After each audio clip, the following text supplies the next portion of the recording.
Niccolo Machiavelli की प्रसिद्ध पुस्तक द प्रिंस के पहले 11 अध्यायों का सरल सार समझेंगे।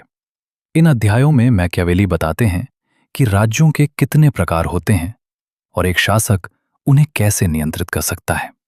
मैकियावेली कहते हैं कि दुनिया के सभी राज्य दो प्रकार के होते हैं, गणराज्य और राजतंत्र। लेकिन इस पुस्तक में वे राजतंत्र यानी प्रिंस द्वारा शासित राज्यों पर ध्यान देते हैं। वे बताते हैं कि राजतंत्र भी कई प्रकार के होते हैं। सबसे पहले आता है वंशानुगत राज्य। ये वो राज्य होता है जहां एक ही परिवार कई पीढ़ियों से शासन कर रहा होता है। ऐसे राज्य को संभालना आसान होता है क्योंकि जनता पहले से उस शासक परिवार की आदी होती है।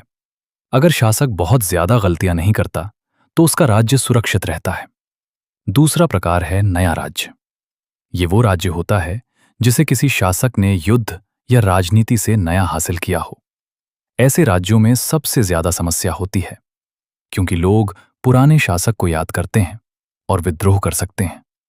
इसलिए नए शासक को वहां रहना चाहिए, अपनी सेना मजबूत रखनी चाहिए और विरोधियों को कमजोर करना चाहिए। तीसरा प्रकार है मिश्रित राज्य। यह तब होता है जब कोई शासक अपने पुराने राज्य में नया क्षेत्र जोड़ लेता है।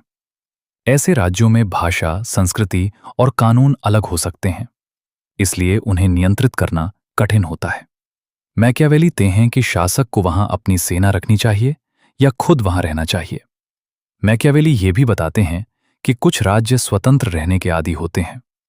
ऐसे राज्यों को जीतने के बाद शासक के पास 3 विकल्प होते हैं।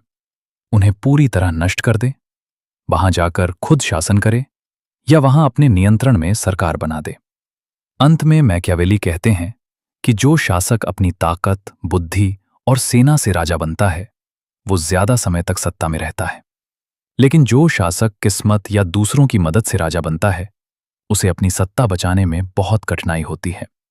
इन अध्यायों का मुख्य संदेश ये है कि राज्य प्राप्त करना महत्वपूर्ण है, लेकिन उसे स्थिर और सुरक्षित रखना उससे भी ज्यादा महत्वपूर्ण है।